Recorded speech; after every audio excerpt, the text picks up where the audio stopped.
Okay, so you move to Gibsons. You don't really know anyone, and you don't quite know what you're going to do for work. So what do? Well, if you're Jess Price, you launch an online business, and then a secondary business, and then a third business. That's right, Jess Price launched 3 businesses in under 3 years. First came Good Friday's Grazing, a charcuterie business Jess more or less runs through Instagram. Next came Good Friday's General Store, a tiny and well-curated gift and goods shop down in Lower Gibsons. And this, to me, is where it starts to get interesting, I think, because when you opened the General Store, do you remember what you said? I said I swore that I would never do another brick and mortar. Yeah. But here you are. Here we are. Despite her own advice, Jess moves here, can't help herself, and dives into building a retail store. But apparently that wasn't enough, because last year, when Gaëtan de Baie decided to sell her cheese shop, Fromagerie de Baie, Jess decided to buy it. The Good Friday's Cheese Company's official grand opening is this weekend, and now Jess finds herself running 3 shops at the same time. And despite that, she still found time to sit down with me last week and talk through what it's like to move to the coast and suddenly become an extremely busy business owner. This is Secret Sunshine, the podcast about folks like Jess who make the most of living on the Sunshine Coast. I'm Dominic Girard. This episode, Brick and Brie.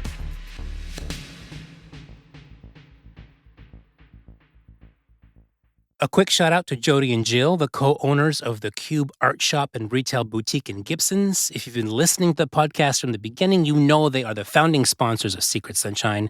Their current exhibit this month showcases the talented works of emerging artists from Gibsons Elphinstone High School.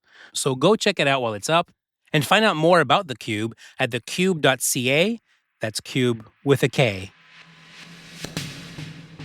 Thanks for doing this. Of course. And you put out a little cheese board. Yeah, it's pretty underwhelming, but it's all it's going to have to do when we are past our, crazy Christmas season, and this is all that's left.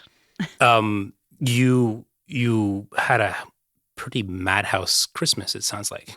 Yes, it was a madhouse, to kind of put it mildly, but I sort of expected no less. And from what I know of the coast, you need it, you need crazy summers and you need crazy holidays to sort of weather the storm for the rest of the year. So I'm grateful. I'm also not upset that it's over.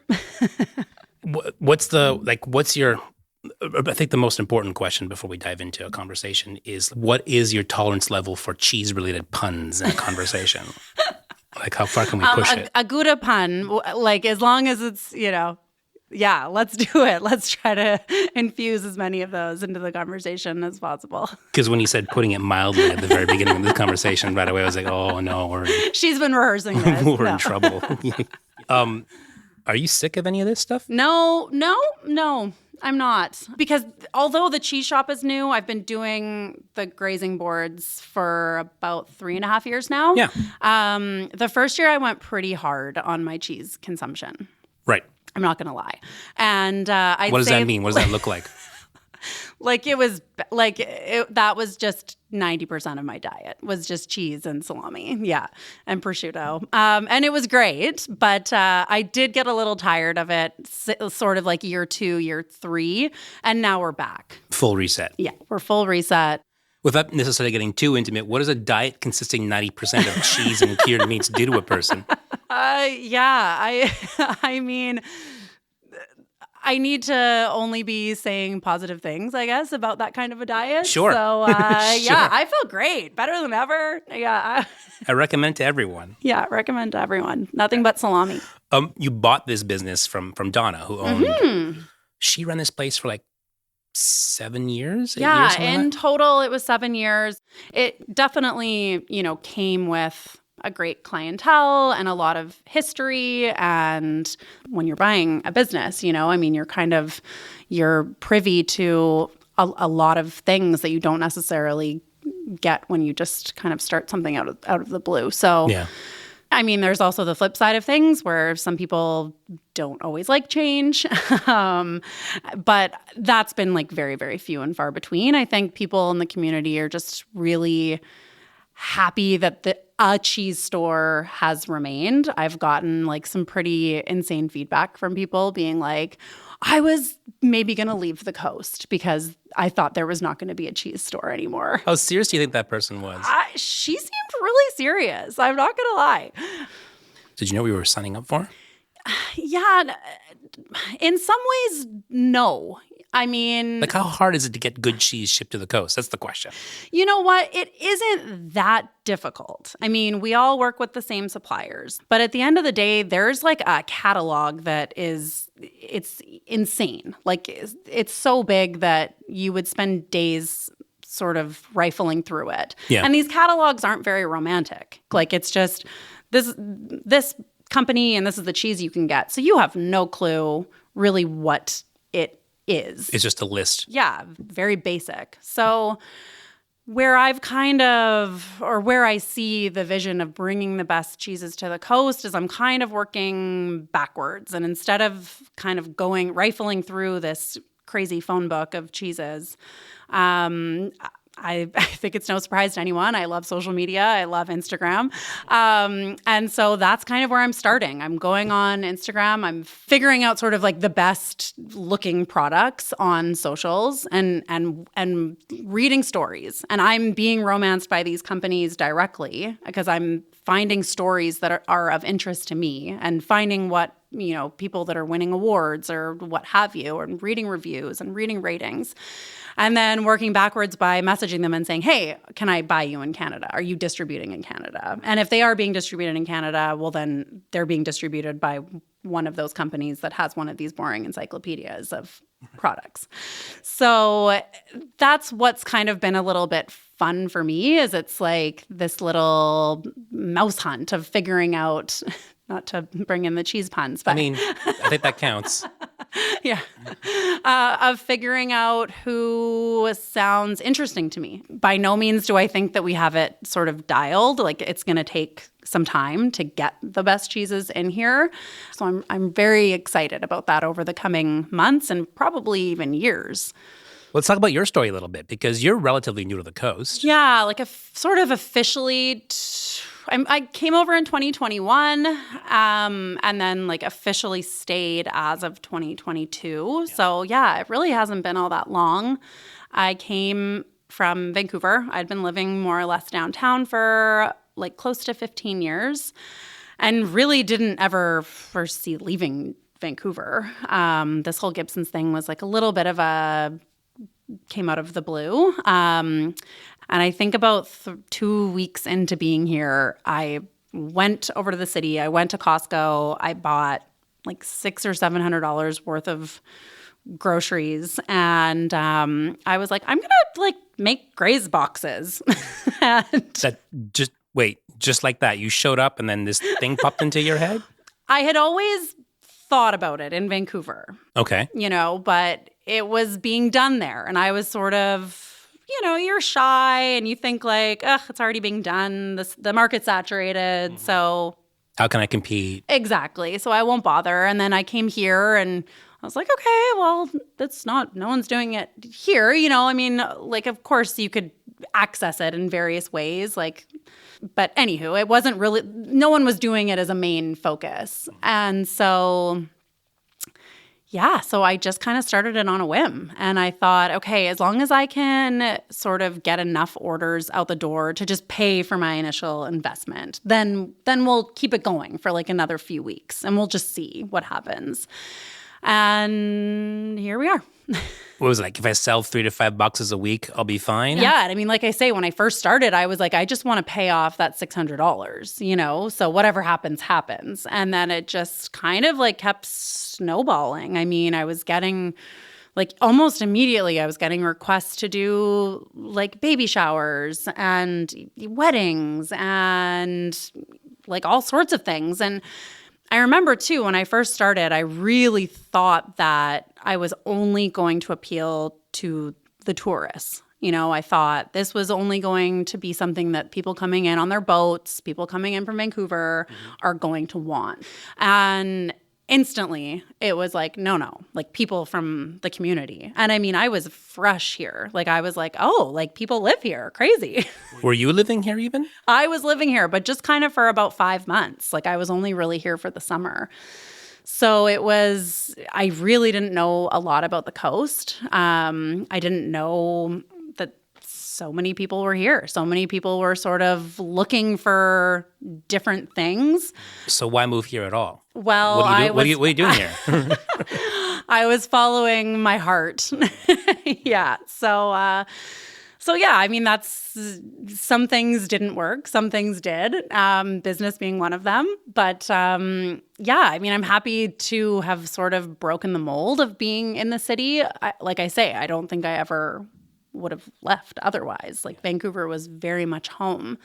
But I ended up on the coast, and it really, like this whole community has welcomed me with just the biggest, widest open arms imaginable. Because you didn't really know anybody here. No, I had like I had a very, very small sort of group of friends when I first moved over that were great and very supportive. But I mean, I took to Instagram, and I just kind of my funny story is that I went onto the IGA Gibsons Instagram account, and I followed everyone that was following the IGA Gibsons account, because you wouldn't follow the IGA Gibsons account if you didn't live here. That's a hot tip.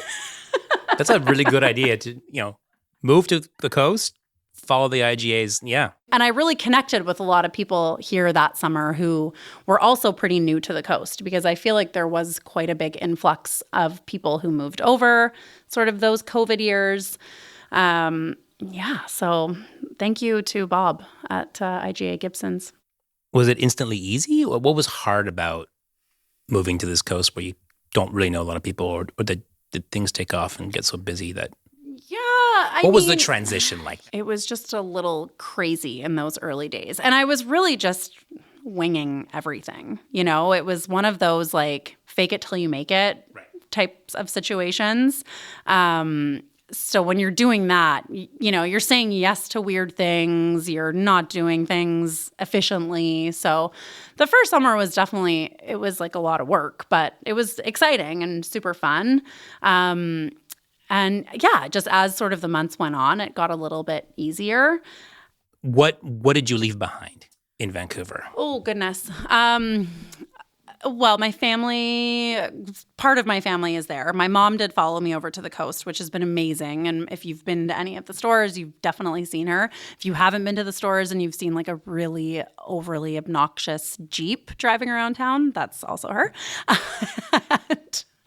But my dad and my brother and my sister-in-law and nephew, they're in the city. So I do miss them.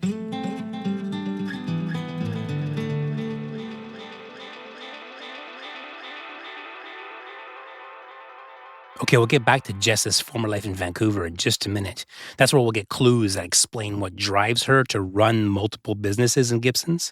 But first, one last check-in with Jody at The Cube, the sponsor of this episode. I popped in last week to see what they have going on this month, but we were immediately interrupted by what can only be described as a truly small-town moment. So, Jody, you're sponsoring the third episode of the show. Yes, we are. And I just interviewed Jess with the cheese shop. I'm sure you've shopped there. Well, I've not been to the cheese shop yet. You haven't been yet? I haven't. I need to get there. But I got a lovely gift basket from the cheese shop from my neighbor. Okay. And it was gorgeous and incredible. And Jess is also a good buddy of mine. So. And well, there you go. I didn't know that. See, the more I talk to people, the more I realize everybody knows everybody in this town. Oh, yeah. Oh, look who it is. Jess just walked into the door. Hi, Jess. We're just doing the ad for the episode. What are you doing here? You're kidding. Well, I came to grab some stuff for my new place. Right. You just moved to your new apartment. Yeah, exactly. Just moved, and I'm starting from scratch. So came to my favorite place. What do you come into the Cube to get? Okay, I mean everything, but I really need pillows. Oh, pillows. And you've got pillows. We've got some gorgeous linen pillows, some velvet pillows. They're all goose and down filled. They're by a brand called Endeavour, which is a mother and daughter team on the island, Vancouver Island, and they come in all shapes and sizes. So, what do you need them for? I'm thinking couch and bed. And I have a dog who's very dirty, so Well, you can zip off these covers and throw them in the wash, which is awesome. important. Yes. I'll leave you two to it. Happy shopping. I'll get back to the episode in just a second. That's Jody from The Cube, an art shop and retail store that has everything from pillows to just about anything a visitor or a local cheese shop owner might need. Head to The Cube and find something charming to take home, or shop online at thecube.ca. That's Cube, say it with me, Cube with a K.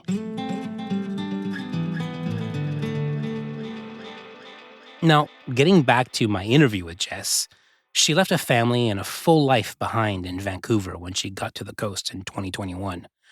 But she had already left something else there too, something that made her crave being a small business owner again, but also something that made her swear she'd never want to own a brick and mortar shop again. Tell me about the restaurant you and your brother and his wife ran. Yeah, so I worked for a little deli sports bar called Fat in Yaletown. I worked there from 2012 until my brother and my sister-in-law purchased it in 2014. It was just this weird thing where I always knew that my brother and I would own a sports bar. Like that was like very... We're a big sports family. We'd always worked in food and beverage. And I just knew that it was going to happen. I certainly didn't think it would happen when it did. But the previous owner, my boss, pulled me aside one day and kind of just said, like, I want you to buy this place from me, which I was really surprised. I completely thought he was firing me because I'm not a very punctual person. So I was like, I get it. I'm always late. So wait, he's pulling you into the office? Yeah. And you're feeling Like I'm going to get fired. like you breaking into a cold sweat kind of thing? Yeah. Really? Yeah. Oh, yeah. And then the words out of his mouth are, I want to pass the torch. So, yeah, it was. and then you say, I was like, okay, like for sure, let's go. So I think about 3 months after that initial conversation, we took over. And it was really turnkey. I mean, like literally Monday, it was operational. I was clocking in and clocking out. And then Tuesday. On time? Yeah, probably not. And then on Tuesday, it was us owning it. We had the bar for about 4 years. But ultimately, we were in like a horrible unit. There was like a ton of structural damage upstairs, downstairs. In 2019, we decided to just kind of pull the plug and walk away, which was hard. You know, I mean, at the time, I thought that was my life forever. did it hurt more than you thought it would? Yeah, it was pretty hard. Like those first sort of 6 months were quite devastating. But it never stopped being a question of like, when can I own another business? Like that was just, it had to be something. And that bar was your first ownership experience? Exactly. And that's it? Yeah. You were hooked on the drug? Or Yeah, exactly. I was like, I can't get pulled into the office again for being late. Yeah. I want more of this cheddar. Does that work? Does that count as a? Yeah, there you go. Yeah, we're slacking on the cheese puns. We are. I'm asking about the bar because when you opened the general store, which is the first shop you opened here on the coast, you said on your Instagram, well, do you remember what you said? I said, I swore that I would never do another brick and mortar. Yeah. But here you are. Here we are. So why did you swear that you would never do another brick and mortar? Like, where does that come from? I think you backstoried it a little bit for me, but just make it clarify for me. Like, what made you go, no, I'm never doing this again? Well, yeah, brick and mortar it's hard. It's really hard. Not only is it expensive, having staff, having to be open, the fear of the unknown. What if nobody comes in today? So on and so forth. But you also have, unless you're really lucky to own your own building and be your own business, you have no security. So I was really, really nervous opening up the general store. Like for a good 6 weeks, I was like, is this going to work? Like, do I know how to run a retail store? I mean, I worked at Lululemon for about 3 weeks in 2008 over the Christmas holidays. So you're good. Yeah, I know how to fold yoga pants, so I'm perfect. So, okay, so you were a year and a half in from I'm never doing brick and mortar again to doing brick and mortar. Then you go and you buy a cheese shop on top of that. So what's going on with you? Why can't you stop? Why can't you stop? Yeah, I mean, this made sense to me in the sense that I always, like ever since the general store opened, I was always holding on to 2 locations. Like a prep area. Because I had my prep area, I had the general store. Or the grazing board part. Exactly. Because you're still running that business. Because I'm still running that business, which really is its own little entity. And it was hard to plan for. So when Donna listed the cheese shop on the market, I thought, well, that makes sense. And that came out of nowhere too for you. Yeah. Imagine. Oh, yeah, totally. My mom sent me the listing. I was sitting on my patio. It was a Sunday night eating dinner, and she loves to cruise Gibsons real estate. And she sent me the listing, and instantly I was like, oh, okay, well, yeah, like let's go, And like I say, like me being more sort of nervous and worrisome about the general store, I kind of didn't really have that with this. I was like, that just makes so much sense. Because I thought, okay, well, I can get rid of the prep kitchen. I can do everything out of here. I can have the front of house. But do you think that the general store gave you some kind of confidence that you didn't realize you were lacking? Like did you leap from it? Or if the general store didn't exist, you still would have bought this cheese shop? Oh, no. I don't think I would have bought the cheese shop without the general store. Why not? Yeah. I think I probably would have lacked some of the confidence. I would have lacked the monetary aspect. The general store, I was able to sort of just bootstrap that project. I mean, even if the cheese shop would have come available for sale, like say last May, I wouldn't have had the means to buy it. But coming out of the summer of the general store, I was able to, get a little loan and be able to buy this place. So that was helpful.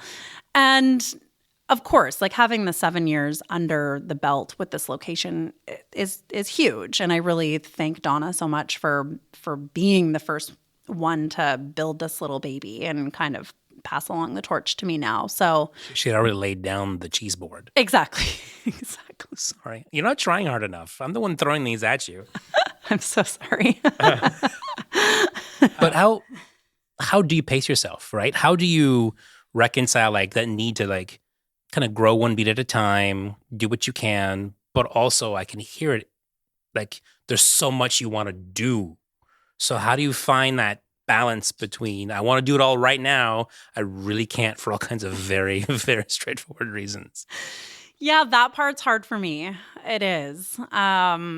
Sometimes, like, if I have too much free time and I'm not sort of feeling like pressure, then I'll kind of jump like 1,000 steps forward, which isn't good. So, yeah, I'm trying to figure out that balance currently. One of my favorite posts, again, I did all my research on Instagram. I love it. Is you wrote, in the spirit of never really knowing what I'm doing, I have an extra Canada Post flat rate shipping box needing to be filled. Canada Post aside, how much is that tongue in cheek and how much is that actually, I'm just figuring it out as I go, dude? I'm very much figuring out as I go. And I try to say to so many people, because I have had quite a few people come to me over the last couple of years of like, oh, this is like cool that you're doing this. And I've thought about doing this or doing that or whatever. And I'm like, just start. Like you just have to start. And, even with the cheese shop, it was like, of course, there were a lot of things granted to me, but I'm kind of already taking my own pivot and starting to kind of do things differently. And we'll see that more in the future. So I want to make this place as good as it can be, and I want people to be excited about it, and I can only do that if I'm here and open. Now it's like, what can we do out of these four walls to kind of just keep this place like really fun and exciting, and just keep the community engaged. I don't foresee Gibsons and the Sunshine Coast like slowing down in terms of what we can offer for fun things to do. And the more that we're able to kind of like stoke the fire and keep those fun things alive, then that's the better for all of us. And I'm a part of that now. Like, I'm a part of making that happen. It makes everything Gouda. It makes everything Gouda. So sorry. I'm so sorry. It's always exciting when there's a new place opening up in town, right? It's such a lovely excuse to meet someone new and get one more hint about what makes the Sunshine Coast so special. Like, the last episode was about the Station Wine Bar. That's brand new, and that is now officially opened. Check out the episode on the feed and go get yourself a glass of wine if you're into that kind of thing. Wine and cheese, that's a nice pairing, so I guess we're on a bit of a theme here. Anyway, you'll find the Good Friday's Cheese Company up on Venture Way in Gibsons. The official grand opening is on Saturday, January 18th from 11 to 4 p.m. Jess is promising giveaways, raffles, and lots of samples. I don't know, sounds like fun to me. Though, not every small business story should start at the beginning. And if I'm saying that now, it's because in the next episode, we're saying goodbye to a business that's been a mainstay of the coast for decades. It's sort of hard to end a retail store because Dave wasn't interested in selling the name. And so it's just how do we sort of stop gracefully? The fact that the building will be coming down, it just feels like the universe sort of gave me permission. A new residential development is going up at the corner of Pratt Road and Gibsons Way. And because of that, the building that's housed Jackie and Dave Quayle's furniture shop is coming down. Next time on Secret Sunshine, Jackie closes Coils. That episode in 2 weeks. Secret Sunshine is hosted and produced by this guy, Dominic Gerard. Additional sound design support from Gaëtan Harris at Syrup Sound. The show's original theme is composed and performed by Max Henry. Learn more about the show, including how to follow us on your favorite podcast player and how to find me on Instagram at secretsunshine.ca, or find links in the show notes to this episode right there on your device. And lastly, one final thank you to theCUBE for helping me get this podcast off the ground. Honestly, Jody and Jill do so much for this community. Go check out the Elphinstone Emerging Artists exhibition all of January in the shop, and find them online at thecube.ca, cube with a K.